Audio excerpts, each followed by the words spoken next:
ചെന്നിരിക്കാൻ ചില്ലയില്ല, വന്നുകൂടാൻ കൂടുമില്ല, കൂട്ടുകാരി കിളി നിന്നെ കുറിച്ചൊരു പാട്ടുമില്ല. പക്ഷെ എൻ്റെ പരിസ്ഥിതി പ്രവർത്തനം വേറിട്ടതാണ്. വൃക്ഷവ്യാപനം, ഇതുപോലുള്ള വേനൽക്കാലത്ത് പക്ഷികൾക്ക് സഹജീവികൾക്ക് കരുതലേകുന്ന തരത്തിലുള്ള അങ്ങനെയൊക്കെയുള്ള ആരും വരെ പ്രത്യേകിച്ചൊരു പൈസ സംഭാവനയോ അല്ലെ അങ്ങനെയുള്ള പിരിവുകളോ കാര്യങ്ങളോ നമ്മുടെ സ്വന്തം, നമ്മുടെ ഇഷ്ടം, നമ്മുടെ ആഗ്രഹം ഇങ്ങനെ നിറവേറ്റുന്നു.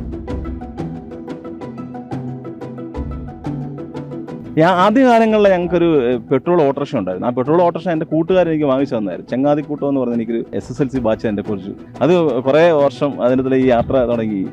ഓട്ടോയുടെ കാലാവധി തന്നെ കഴിഞ്ഞു. കാരണം കാസർഗോഡ്, വയനാട്, പാലക്കാട് ഒഴിച്ച് ബാക്കി കേരളത്തിലെ എല്ലാ ജില്ലയിലും ഞങ്ങൾ ഈ ഓട്ടോയിൽ യാത്ര ചെയ്തിട്ടുണ്ട്.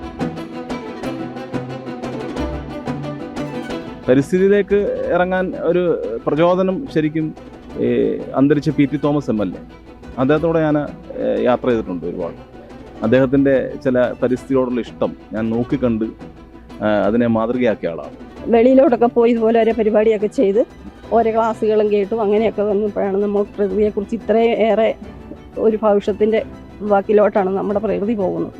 അപ്പോൾ അതിനെ സംരക്ഷിക്കാൻ നമ്മളിൽ ആകുന്ന ഒരു സഹായം പ്രകൃതിക്ക് വേണ്ടി അത് ചെയ്യും.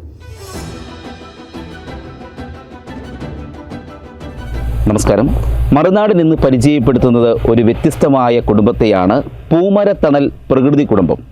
കേരളത്തിലെ 14 ജില്ലകളിൽ ഓട്ടോറിക്ഷയിൽ സഞ്ചരിച്ചുകൊണ്ട് വൃക്ഷങ്ങൾ നൽകുകയും അത് നട്ട് പരിപാലിക്കുകയും ചെയ്യുന്ന വ്യത്യസ്തമായ കുടുംബത്തെ നമുക്ക് പരിചയപ്പെടാം. ഇടുക്കി ജില്ലയിലെ പെരുവന്താനം പഞ്ചായത്തിൽ EDK എന്ന സ്ഥലത്തെ തോട്ടം തൊഴിലാളിയായ സുനിൽ സുരേന്ദ്രനാണ് തൻ്റെ വരുമാനത്തിൽ നിന്നും മിച്ചം പിടിച്ച തുകയുമായി ഇത്തരത്തിലുള്ള സംരംഭത്തിന് തുടക്കം കുറിച്ചിരിക്കുന്നത്. ഏകദേശം 4 വർഷത്തോളമായി അദ്ദേഹത്തിൻ്റെ ജൈത്രയാത്ര തുടരുകയാണ്.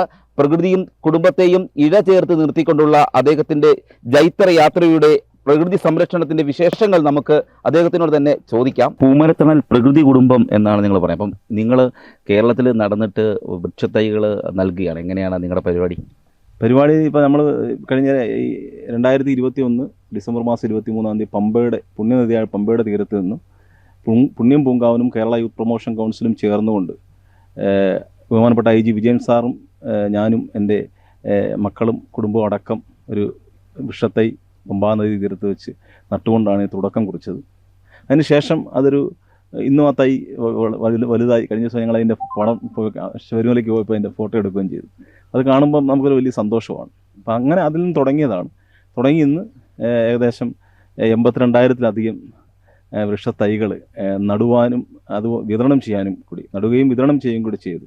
അതുപോലെ അതിങ്ങനെ ഇപ്പോൾ വേനൽക്കാലത്ത് നമുക്ക് ചെയ്തുകൊണ്ടിരിക്കുന്ന ബഹുമാന്യ പരിസ്ഥിതി പ്രവർത്തകനായ ശ്രീമൻ നാരായൺജിയുടെ തണ്ണീർക്കുടം പദ്ധതി നമുക്ക് തികച്ചും സൗജന്യമായിട്ടാണ് തരുന്നത്. ഞങ്ങൾ തികച്ചും സൗജന്യമായിട്ട് ഈ വേനൽക്കാലത്ത് വിദ്യാലയങ്ങൾ, ദേവാലയങ്ങൾ, പക്ഷികൾ കൂടുതലായിട്ട് വസിക്കുന്ന ഇടങ്ങൾ അവിടെയൊക്കെ ഈ തണ്ണീർക്കുടങ്ങൾ സ്ഥാപിക്കുന്ന പരിപാടിയാണ് ഇപ്പം ചെയ്തുകൊണ്ടിരിക്കുന്നത്. വൃക്ഷവ്യാപന പ്രവർത്തനമാണ്. കേരളത്തിൽ 2 തവണ യാത്ര ചെയ്തു. ആദ്യ യാത്ര കാവൽമരം എന്ന് പറഞ്ഞുകൊണ്ട്, അത് നമ്മുടെ സൈനികരുടെ ഓർമ്മയ്ക്കായിട്ട് കാവൽമരം, അതിനാണ്ട് 21,500 വൃക്ഷത്തൈകൾ വിതരണം ചെയ്യുകയും നടുകയും ചെയ്തു.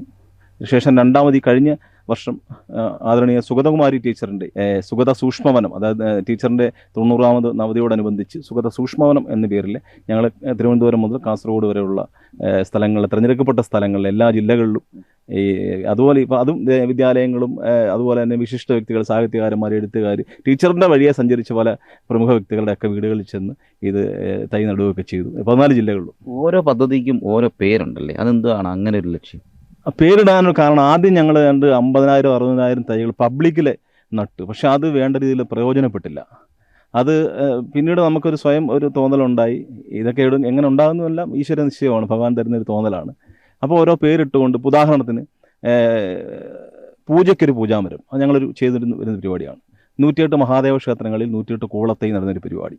അത് ശരിക്കും ആ പേരിട്ടുകൊണ്ട്, ആ ക്ഷേത്രത്തിലെ ഒരു വിശ്വാസത്തിൻ്റെ ഭാഗമായിട്ട് അത് പേരിട്ട് ചെയ്തുകൊണ്ട് ആ നട്ട ഒരു 90% ക്ഷേത്രങ്ങളിലും ആ തൈകൾ മരമായി വരുന്നുണ്ട്. അങ്ങനെ ഓരോ പേര് കാവൊരുക്കൽ, ഇപ്പോൾ നമ്മുടെ അന്യം നിന്ന് വരുന്ന പഴയ നമ്മൾ കാവും കുളവും ഒക്കെ നമുക്ക് നമ്മുടെ ആചാരാനുഷ്ഠാനത്തിൻ്റെ ഭാഗമായിരുന്നു നമ്മുടെ ഭൂപ്രകൃതിയിലെ. നമ്മുടെ എന്താ പറയുക നമ്മുടെ സഹജീവികൾക്കൂടെ കരുതലേകുന്ന ഒരു ഇടമായിരുന്നു കാവും കുളങ്ങളും ഒക്കെ. കാവ് തീണ്ടിയാൽ കുളം പറ്റുമെന്നൊക്കെ പഴഞ്ചൊല്ലൊക്കെ നമുക്കുണ്ട്. അപ്പോൾ അത്തരത്തിലുള്ള ഒരു കാവുകളൊക്കെ അന്യം നിന്ന് പോകുന്ന സാഹചര്യത്തിൽ അതിനെ വീണ്ടും നമുക്കൊന്ന് പുനരുദ്ധരിക്കാൻ അല്ലെങ്കിൽ പുനർനിർമ്മിക്കാൻ നമ്മളൊരു ശ്രമം നടത്തുന്നുണ്ട്. കാവൊരുക്കൽ എന്ന് പറഞ്ഞ് സർപ്പക്കാവുകൾ സംരക്ഷിക്കുന്നൊരു പരിപാടി. അതിന് വേണ്ട അതിൻ്റെ ഉള്ളിൽ നടേണ്ട നാഗവള്ളിയും അതുപോലെ ഇലഞ്ഞിയും പാലയും കമ്പകവും അടക്കമുള്ള, അതുപോലെ തന്നെ സർപ്പഗന്ധിയും നാഗലിംഗ പൂമരവും ഒക്കെ അടക്കമുള്ള സർപ്പക്കാവുകളിലൊക്കെ ആവശ്യമായിട്ടുള്ള അപൂർവ ഇനം സസ്യങ്ങൾ അല്ലെങ്കിൽ തൈകളെ കണ്ടെത്തിക്കൊണ്ട് കാവൊരുക്കുന്ന ഒരു പരിപാടികളുണ്ട്. അങ്ങനെ നിരവധിയായിട്ടുള്ള പേരിട്ട് ഉള്ള പരിപാടികളാണ് ചെയ്യുന്നത്. നമ്മൾ ഈ ആൽമരച്ചോട്ടിലും വാഗമരത്തിൻ്റെ ചുവട്ടിലൊക്കെ ഇരിക്കുമ്പോൾ തന്നെ നമുക്ക് അനുഭവം ഉണ്ടാകുന്നുണ്ടല്ലേ? അനുഭവം നമുക്ക് ഉണ്ടാകുന്നുണ്ടല്ലേ? നിങ്ങൾക്ക് ഈ പ്രവർത്തനത്തിലേക്ക് ഇറങ്ങി കഴിയുമ്പോൾ നിങ്ങൾക്കുണ്ടാകുന്ന അനുഭവം ഈ മനസ്സിനെ കുളിർമ തരുന്ന അത്തരത്തിലുള്ള അനുഭവമായിരിക്കും. ഉറപ്പായിട്ടും അതാണ് ഞാൻ നേരത്തെ പറഞ്ഞതുപോലെ ഇപ്പം നമ്മൾ ഇപ്പോൾ ഉദാഹരണത്തിന് സ്കൂളിലെ ഞാനിപ്പോൾ ക്ഷേത്രങ്ങളിലെ പറഞ്ഞു. കഴിഞ്ഞ ദിവസം ഞങ്ങൾ തിടനാട് പോകുന്ന വഴിക്ക് കാഞ്ഞിരപ്പള്ളി. അപ്പോൾ അവിടെ മഹാദേവ ക്ഷേത്രത്തിലെ ഞങ്ങളൊരു കൂവളത്തൈ ഈ 108 ക്ഷേത്രങ്ങളിൽ നട്ടകൂട്ടത്തി യാദൃശ്യമായിട്ട് കയറി അല്ലേ. അതെ, അവിടെ ചെന്ന് ഇപ്പോൾ ഇതുപോലെ നമ്മുടെ തൈ ഇങ്ങനെ വളർന്ന് നല്ല പൊക്കമൊക്കെ നിൽക്കുന്ന കാണുമ്പോൾ അതൊരു പ്രത്യേക അനുഭൂതിയാണ്. കാരണം നമ്മൾ ചെയ്ത പ്രവൃത്തികൾക്ക് ഒരു ഈശ്വരീയ മൂല്യം കൂടെ വരുമ്പം, പ്രകൃതിയുമായി ചേർന്ന് വരുമ്പം അതിൻ്റെ ഒരു അനുഭവം തീർച്ചയായിട്ടും ഒരു അനുഭൂതി തന്നെയാണ്. അങ്ങനെയാണ് താങ്കൾ പ്രകൃതി സംരക്ഷണത്തിലേക്ക് ഇറങ്ങി തിരിച്ചല്ലേ? തീർച്ചയായിട്ടും പ്രകൃതി സംരക്ഷണം എന്നുദ്ദേശിക്കുന്നത് ഈ പരിസ്ഥിതി പ്രവർത്തനം എന്ന് പറയുന്ന പല രീതിയിലും പല കാഴ്ചപ്പാടുകളുമാണ്. ഇപ്പം ഉദാഹരണത്തിന് ഒരു മരം മുറിച്ചാൽ അതിനെ തടയാൻ പോകുന്നതും അതിനെതിരെ കേസ് കൊടുത്തുകൊണ്ട് അതിനെ ഏതൊക്കെ തരത്തിൽ സംരക്ഷിക്കാം, അല്ലെങ്കിൽ ഏതൊക്കെ തരത്തിൽ പുനഃക്രമീകരിക്കാം, അതൊക്കെ പരിസ്ഥിതി പ്രവർത്തി വരുന്നത്. പക്ഷേ എൻ്റെ പരിസ്ഥിതി പ്രവർത്തനം വേറിട്ടതാണ്. വൃക്ഷവ്യാപനം, ഇതുപോലുള്ള വേനൽക്കാലത്ത് പക്ഷികൾക്ക് സഹജീവികൾക്ക് കരുതലേകുന്ന തരത്തിലുള്ള അങ്ങനെയൊക്കെയുള്ള ആരും എന്താ പറയുന്നത് പ്രത്യേകിച്ചൊരു പൈസ സംഭാവനയോ അല്ലെ അങ്ങനെയുള്ള പിരിവുകളോ കാര്യങ്ങളോ നമ്മുടെ ഇഷ്ടം, നമ്മുടെ ആഗ്രഹം ഇങ്ങനെ നിറവേറ്റുന്നു. കുടുംബമായിട്ടാണ് ഒത്താണ് പോകുന്നത്. തീർച്ചയായിട്ടും എൻ്റെ പിൻബലം അല്ലെ എൻ്റെ പിന്തുണ എന്ന് പറയുന്നത് എൻ്റെ ഭാര്യയും എൻ്റെ മക്കളുമാണ്. അവരാണ് ഇപ്പോൾ ഞാനൊരു പക്ഷേ ഈ സ്വന്തം ഇഷ്ടത്തിൻ്റെ യാത്രയായതുകൊണ്ട് ചിലപ്പോൾ ഏതെങ്കിലും തരത്തിലെ നമുക്കൊരു. എങ്ങനെയാണ് ആദ്യകാലങ്ങൾക്ക് യാത്ര ചെയ്തത്? ആദ്യകാലങ്ങളിൽ ഞങ്ങൾക്കൊരു പെട്രോൾ ഓട്ടോറിക്ഷ ഉണ്ടായിരുന്നു. ആ പെട്രോൾ ഓട്ടോറിക്ഷ എൻ്റെ കൂട്ടുകാരൻ എനിക്ക് വാങ്ങിച്ചു തന്നായിരുന്നു. ചങ്ങാതിക്കൂട്ടം എന്ന് പറഞ്ഞ് എനിക്കൊരു ഞങ്ങളുടെ SSLC ബാച്ച് എൻ്റെ കുറച്ച് കൂട്ടുകാരുണ്ട്. ആ കൂട്ടുകാരൻ എനിക്ക് വാങ്ങിച്ചു തന്ന ഓട്ടോയാണ് ചങ്ങാതി എന്നായിരുന്നു ഓട്ടോയുടെ പേര്. അത് കുറേ വർഷം അതിനകത്തുള്ള ഈ യാത്ര തുടങ്ങി. ഓട്ടോയുടെ കാലാവധി തന്നെ കഴിഞ്ഞു. കാരണം എനിക്ക് തോന്നുന്നു കാസർഗോഡ്, വയനാട്, പാലക്കാട് ഒഴിച്ച് ബാക്കി കേരളത്തിലെ എല്ലാ ജില്ലയിലും ഞങ്ങൾ ഈ ഓട്ടോയിൽ യാത്ര ചെയ്തിട്ടുണ്ട്. അപ്പം ഓട്ടോ ഓട്ടോ അങ്ങ് തീർന്നു. അത് കഴിഞ്ഞ് ഇപ്പോൾ പിന്നെ വാടകയ്ക്ക് എടുത്തുകൊണ്ട് പോവാണ്. പിന്നെ ബൈക്ക് ഞങ്ങൾക്കുണ്ട്. ഭാര്യ ഒന്ന് പരിചയപ്പെടുത്തും, മക്കളും പേരൊക്കെ? തീർച്ചയായിട്ടും ഇതാണ് എൻ്റെ സഹധർമ്മിണി, എൻ്റെ എല്ലാമാണ് ഞങ്ങളുടെ പരിപാടി, എൻ്റെ പിന്തുണ, എൻ്റെ എന്താ പറയുന്നത്, വെറുതെ നമ്മൾ ഈ ഹൃദയമാണെന്നൊക്കെ പറയുന്നത് വെറുതെ ഉള്ളൊരു പറച്ചിലല്ല. ഇവളാണ് എൻ്റെ 100% എൻ്റെ പിന്തുണ. പിന്നെ എൻ്റെ മക്കൾ 2 പേരുണ്ട്, അർജുൻ, അഭിമന്യു. മോന ഇപ്പോൾ കുറച്ച് ദിവസമായിട്ട് ജോലി ആയതുകൊണ്ട് ഇപ്പം ഒരു വിദേശത്തേക്ക് യാത്ര പോയി. ഇളയ മോൻ അഭിമന്യു, മോനിപ്പം കുട്ടിക്കാനം മരിയൻ കോളേജിലെ MCOM പഠിക്കുന്നു. പിന്നെ ഞങ്ങളുടെ വീട്ടിലെ പുതിയ ഒരു മകളെത്തി, എൻ്റെ മൂത്ത മകൻ്റെ ഭാര്യയായിട്ട് ആര്യ അശോകൻ. അങ്ങനെ ഇവരൊക്കെ മോളും ഇപ്പം ഞങ്ങളുടെ അവധിയുള്ള സമയത്തൊക്കെ മോളും ഞങ്ങളുടെ ഉണ്ട്, എല്ലാവരും ഉണ്ട്. ആദ്യം ഇതിനു വേണ്ടിയുള്ള തുകയൊക്കെ നിങ്ങൾ എങ്ങനെയാണ് അത് കണ്ടെത്തുന്നത്? ആദ്യത്തെ യാത്ര എൻ്റെ ഒരു ജീവിതത്തിലെ ആഗ്രഹം എന്ന് പറയുന്നൊരു പട്ടാളക്കാരനാണെന്നായിരുന്നു. പക്ഷെ 10ാം ക്ലാസ് തൊട്ടുകൊണ്ട് പട്ടാളക്കാരൻ്റെ ആഗ്രഹം നിലച്ചുപോയി. അപ്പോൾ പട്ടാളക്കാർക്ക് വേണ്ടി എന്തെങ്കിലും ചെയ്യണമെന്നുള്ളൊരു ചിന്ത മനസ്സിൽ കിടന്നപ്പോഴാണ് ഈ കാവൽമരം അതിനുള്ള തുക എൻ്റെ പ്രോവിഡൻറ്റ് ഫണ്ട്, ആദ്യത്തെ എൻ്റെ പ്രോവിഡൻറ്റ് ഫണ്ട് 71,000 രൂപ ഞങ്ങൾ ജോലിയുടെ എഴുതി വരുത്തി. ആ 71,000 രൂപ എൻ്റെ കയ്യിൽ നിന്ന് തീരുന്ന ദിവസം വരെ ഞങ്ങൾ ഏതാണ്ട് 29 ദിവസക്കാലം യാത്രയായിരുന്നു. ഇപ്പോഴും ഈ ചിലവുകളൊക്കെ എങ്ങനെ കണ്ടെത്താൻ കഴിയുന്നുണ്ട്? ചിലവ് ഞാൻ ഈ എസ്റ്റേറ്റിലെ വാച്ചറാണ്, തോട്ടം തൊഴിലാളിയാണ്. ഇവിടുന്ന് ഒരു മാസം എനിക്ക് ഇപ്പോൾ ഒരു 15 ജോലി ഞാൻ ചെയ്യുന്നുണ്ട്. അതിൽ എങ്ങനെയാണെങ്കിലും ഞങ്ങൾക്ക് പ്രത്യേകിച്ച് വിശിഷ്ടമായ കറികളോ അല്ലെങ്കിൽ അങ്ങനൊന്നുമില്ല. വളരെ ലളിതമായ ജീവിതമാണ് ഞങ്ങളുടെ. അതിൽ എൻ്റെ ഭാര്യ അക്കാര്യത്തിൽ വലിയ വിദഗ്ധയാണ്. ഒരു കുടുംബം 500 രൂപ കൊണ്ടും 50 രൂപ കൊണ്ടും ഒരു കുടുംബത്തെ നയിക്കാൻ ഈശ്വരൻ ഒരു കഴിവ് അവർക്ക് കൊടുത്തിട്ടുണ്ട്. ആ കഴിവാണ് എൻ്റെ നിലനിൽപ്പ്. വീടൊക്കെ സ്വന്തമായിട്ട് എങ്ങനെ, അതോ ഇവിടെ തന്നെയാണോ? ഇല്ല, എനിക്ക് വീടും സ്ഥലമൊന്നുമില്ല. ഞാൻ ഈ ലയത്തിൽ തന്നെയാണ് താമസിക്കുന്നത്. അതൊക്കെ നാളെ ഈശ്വരൻ കൽപ്പിച്ചരുളി എപ്പോൾ തരുന്നു അപ്പോൾ വാങ്ങിക്കാമെന്ന് വിചാരിച്ചു. ഈ വൃക്ഷങ്ങളെ സ്നേഹിക്കുന്ന അതിനുവേണ്ടി എന്താണ് താങ്കൾക്ക് പറയാനുള്ളത് ജനങ്ങളോട്? അല്ല, ജനങ്ങളോട് പറയാനുള്ള തീർച്ചയായിട്ടും നമ്മൾ ഈ മരത്തിൻ്റെ ചുവട്ടിലിരിക്കുന്നു. ഈ മരം ഒരിക്കലും നമ്മൾ വെച്ചല്ല. ഇപ്പം തന്നെ ഇത് നൂറ്റാണ്ടുകൾ പഴക്കമുള്ളൊരു വാഗയാണ്. ഈ വാഗ നമ്മുടെ പൂർവികരിൽ ആരോ നമ്മൾ കാണാത്ത ഒരാൾ വെച്ച വാഗയാണ്. അന്ന് വെച്ച ഒരു മഹാമനുഷ്യൻ വെച്ച വാഗയുടെ ചുവട്ടിലിരുന്നുകൊണ്ടാണ് അതിൻ്റെ തണലാണ് നമ്മളിന്ന് അനുഭവിക്കുന്നത്. അപ്പോൾ ഈ വാഴയിൽ നിന്ന് ഈ തണൽ മാത്രമല്ല നമ്മൾ അനുഭവിക്കുന്നത്, ഈ വാഴകളിൽ നിന്നുണ്ടാകുന്ന ഓക്സിജൻ, ഈ ഇലകളിൽ നിന്നുണ്ടാകുന്ന ഓക്സിജൻ, ഇതിൻ്റെ ശുദ്ധമായ വായു, ഇതിൻ്റെ വെള്ളം, ജലം ഒക്കെ അടക്കം ഈ ഒരു മരത്തിൽ നിന്നും സവിശേഷമായ ഒരുപാട് കാര്യങ്ങളുണ്ടല്ലോ. അപ്പം നമുക്ക് നമ്മുടെ പൂർവികർ വെച്ച തണലിൽ നമ്മൾ ഇരുന്നുകൊണ്ട് ഇന്ന് സംസാരിക്കുന്നു. അപ്പം ഞങ്ങളിന്ന് വെക്കുന്ന തൈകൾ നാളെ വരുന്ന തലമുറകൾക്ക് തണലേകും, അല്ലെങ്കിൽ പഴവേകും, അല്ലെങ്കിൽ അതിന് ഗുണമേകും എന്നൊരു സംശയമില്ല. തീർച്ചയായിട്ടും ഇന്നത്തെ കാലത്ത് ഇപ്പം ആഗോള താപനമൊക്കെ നമുക്ക് വലിയ ശാസ്ത്രീയപരമായിട്ട് നമുക്ക് അറിയത്തില്ലെങ്കിലും കുറച്ചൊക്കെ നമുക്ക് പറഞ്ഞറിയാം. പക്ഷേ അതൊക്കെ നമ്മൾ ഒരു പരിധി വരെയൊക്കെ ഈ പ്രളയമടക്കം നമ്മുടെ ഭൂമിയിലുണ്ടാകുന്ന പല വിഷയങ്ങൾ, അതിനൊക്കെ നമുക്കൊരു പരിധി വരെ തൈകൾ നട്ടാൽ ഒരു പരിധി വരെയൊക്കെ അതിനെയൊക്കെ നമുക്ക് സംരക്ഷണവും ഉറപ്പുമാകും എന്ന് നമുക്ക് ശാസ്ത്രീയപരമായിട്ട് നമുക്ക് അറിയാം എല്ലാവർക്കും. അപ്പോൾ തീർച്ചയായിട്ടും സമൂഹത്തിൻ്റെ ഈ നിലനിൽപ്പ് ഭാഗത്തിലൊരു വലിയ പങ്ക് മരങ്ങൾക്കുണ്ട് എന്നുള്ള സംശയമില്ല. അത് തീർച്ചയായിട്ടും മരങ്ങൾ വരുന്ന തലമുറയും തൈകളൊക്കെ നട്ട് അതിനെ പരിപാലിച്ച് സംരക്ഷിക്കണമെന്നാണ് നമുക്ക് പറയാനുള്ളത്. ചെന്നിരിക്കാൻ ചില്ലയില്ല, വന്നുകൂടാൻ കൂടുമില്ല, കൂട്ടുകാരി കിളി നിന്നെ കുറിച്ചൊരു പാട്ടുമില്ല. ഇപ്പം ഇത് ഓർമ്മ വന്നേ, ഇപ്പം നമ്മൾ നിലവിലെ ഒരു പാരിസ്ഥിതികമായ സാഹചര്യത്തിലെ ഈ മരങ്ങളൊക്കെ അധികമായിട്ട് വീടിനും വികസനത്തിനും റോഡിനും ഒക്കെ വേണ്ടി മുറിച്ചു കളയുന്ന സാഹചര്യത്തിൽ ഇപ്പം നമ്മുടെ സഹജീവികൾക്ക്, പക്ഷികൾക്കും പറവകൾക്കും ഒക്കെ നമ്മൾ കഴിഞ്ഞിടയ്ക്കും കണ്ടതാണ് പത്രത്തിലൊരു മരം മുറിച്ചപ്പോൾ ആയിരക്കണക്കിന് കിളികളിങ്ങനെ റോഡ് ചത്തു വീഴുന്ന സാഹചര്യങ്ങളൊക്കെ. അപ്പോൾ എന്ന് പറഞ്ഞ പോലെ അത്തരത്തിലുള്ളൊരു പാരിസ്ഥിതികമായ പ്രശ്നങ്ങൾ ഉണ്ടാകുന്ന കാലമാണ്.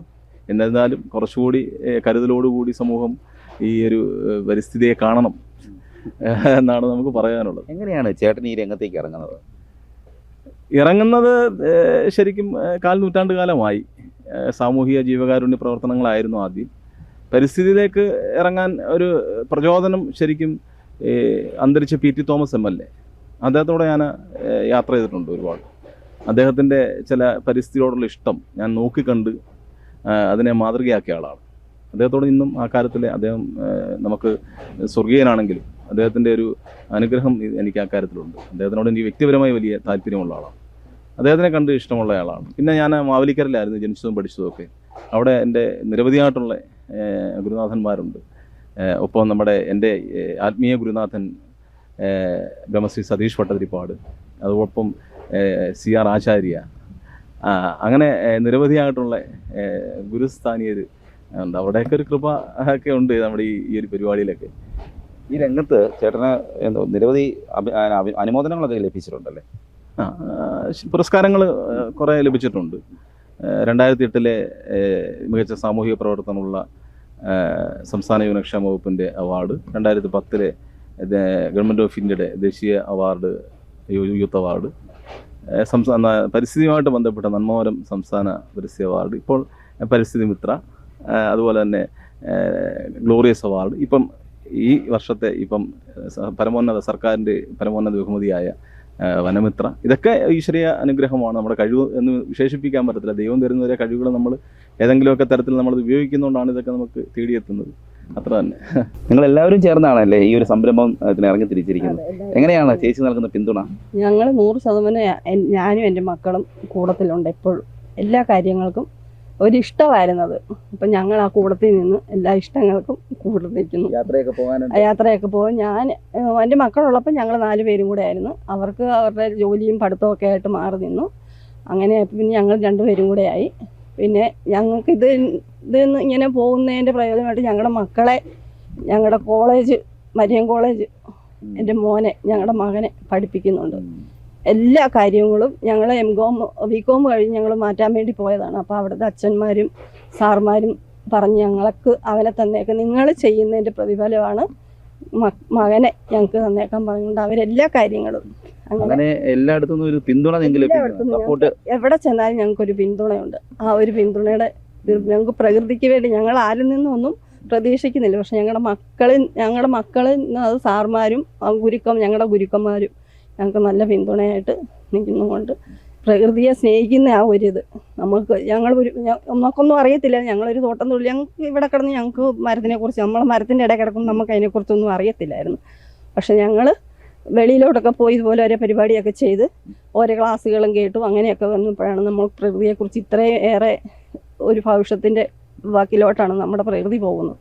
അപ്പോൾ അതിനെ സംരക്ഷിക്കാൻ നമ്മളിൽ ആകുന്ന ഒരു സഹായം പ്രകൃതിക്ക് വേണ്ടി അത് ചെയ്യും. അത് ഞങ്ങൾ മുമ്പോട്ട് ഞങ്ങളുടെ ജീവിതം അതിനു വേണ്ടി ഞങ്ങൾ ഒഴിഞ്ഞു വെച്ചേക്കുക. ഞങ്ങളിപ്പം മരുമോള് വന്നിട്ടുണ്ട്, അവളും ഞങ്ങളുടെ കൂടെ എല്ലാ കാര്യങ്ങൾക്കും അവൾക്കും സമയമുള്ളപ്പോൾ ഞങ്ങളുടെ കൂടെ അവളും ഞങ്ങളോട് വരുന്നുണ്ട്. ഏതൊക്കെ വൃക്ഷത്തൈകളാണ് നിങ്ങളിൽ ഉള്ളത്? ഇപ്പം നിലവിലെ ഇപ്പം വേനൽക്കാലമാണ്. നമുക്കിപ്പം ഇപ്പം എസ്റ്റേറ്റ് മേഖലയെ സംബന്ധിച്ച് ഞങ്ങളെ സംബന്ധിച്ച് വെള്ളത്തിന് വലിയ ഒരു പ്രശ്നമുള്ള, കുടിവെള്ളം പോലും കുറവുള്ള സമയമാണ്. എന്നിരുന്നാലും നമുക്കിനിയിപ്പം ജൂൺ ജൂലൈ സമയമാകുമ്പോഴത്തേന് നമുക്ക് കൂടുതൽ വൃക്ഷത്തൈകൾ സർക്കാർ തലത്തിൽ ഒക്കെ നമുക്ക് എത്തിക്കും. ഇപ്പം നിലവിൽ ഉള്ളത് ഇലഞ്ഞിയുണ്ട്. ഔഷധ വൃക്ഷങ്ങൾ ഇപ്പം ഉള്ള ടൈപ്പിലെ മഹാബില്വം, നാഗവള്ളി, കറ്റാർവാഴ, അങ്ങനെയൊക്കെയുള്ള ഇപ്പം കുറച്ച് സാധനങ്ങൾ മാത്രം നമ്മളെ ഇരിപ്പുണ്ട്. മറ്റേത് ആവശ്യത്തിലധികം ഉണ്ട്. ഇനിയിപ്പോൾ 2 മാസം കഴിഞ്ഞാൽ ഇഷ്ടം പോലെ. വനം വകുപ്പിൻ്റെ ഒരു പിന്തുണയുണ്ട്. വനം വകുപ്പിൻ്റെ 100% വനം വകുപ്പ് നമുക്ക് 10,000-കണക്കിന് വൃക്ഷത്തൈകൾ ഫ്രീ ആയിട്ട് തരുന്നുണ്ട് നമുക്ക് എല്ലാ വർഷവും. പിന്നെ ഈ വർഷത്തിൻ്റെ അവസ്ഥ എങ്ങനെയാണെന്ന് നമ്മൾ ചോദിച്ച് അറിഞ്ഞിട്ടില്ല. എല്ലാ വർഷവും 10,000, 15,000 ആ റേഞ്ചിലൊക്കെ നമുക്ക് വനം വകുപ്പ്, സാമൂഹ്യ വനവൽക്കരണ വിഭാഗം വലിയ സപ്പോർട്ടാണ്, വലിയ പിന്തുണയാണ്. ഈ ആൽമരത്തണൽ ഇങ്ങനെ നിൽക്കുമ്പോൾ തന്നെ തണുപ്പാണ്, കുളിർമയാണ്, നല്ല ഇളം കാറ്റാണിപ്പോൾ ഇവിടെയുള്ളത്. ഈ കാറ്റ് തന്നെയാണ്, ഈ കുളിർമ തന്നെയാണ് സുനിൽ സുരേന്ദ്രൻ്റെയും കുടുംബത്തിൻ്റെയും ജീവിതത്തിന് പ്രചോദനമായി മാറുന്നത്. ഇപ്പോൾ അദ്ദേഹത്തിനുള്ള അംഗീകാരമായി സംസ്ഥാന വനം വകുപ്പിൻ്റെ വനമിത്ര പുരസ്കാരവും ലഭിച്ചിട്ടുണ്ട്. ചേട്ടൻ്റെ പ്രവർത്തനത്തിന് എല്ലാവിധ ആശംസകളും നേർന്നുകൊണ്ട് ക്യാമറാമാൻ ജിതിനൊപ്പം CR ശ്യാം, മറുനാടൻ മലയാളി, പെരുവന്താനം.